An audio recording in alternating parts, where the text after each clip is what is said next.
worker that struggles with helping your clients get consistent results? Does it feel like you're working too hard and you're efforting? Well, then stay tuned to a little bit of what I have to say today under how we think about it, how our clients think about it, and let's go. My name is Lisa Hammett, and I help body workers enhance and improve their physical vitality, enhance and improve their assessment skills, and understand what are the best self-care practices for them. But I also have a bias towards using movement as a self-care practice. That said, today I had a client come in and she had been on a road trip, and she came in and she said she had this pain that came up in her inner groin in her right hip, which has been a story that we've been unraveling for a long time. And she'd had a little slip and fall and it came back up, and it was getting better. It was getting better because of the nook and cranny specific work that we were doing through movement, as well as our hands-on work.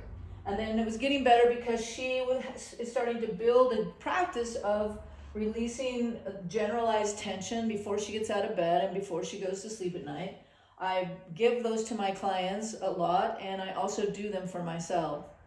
So she comes in and she feels this pain, and it was better, and her comment was, "There's nothing that can be done." And I went, "Oh, that's going to cost you extra for today's session." And so we started to lay out this challenge that if our only frame of reference is pain, and the pain gets better, does it go into the background? People say it feels better. Is it gone? Or is it camouflaged by other tension?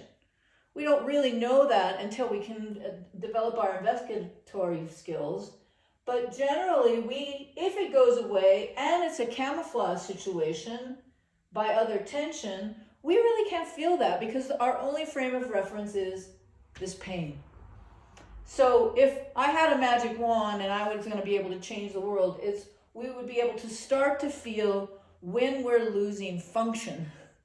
And that happens way early on. For me, I don't know, first time I flew over the handlebars landed on my chin when I was 7. My nervous system had to create a different possibility for me to get around that probably included limitation and imbalance. But I was young. I was still made of rubber. And for me, it didn't start to fall apart until I was 30. That said, I explained to her she was in her comfort zone. Things were getting better because of the generalized tension release she was doing through movement. We were doing nook and cranny specific movement, really getting small into the end ranges of the challenge. And this car drive that she did was a challenge, and it brought up how that was still, was it camouflage? Was it better?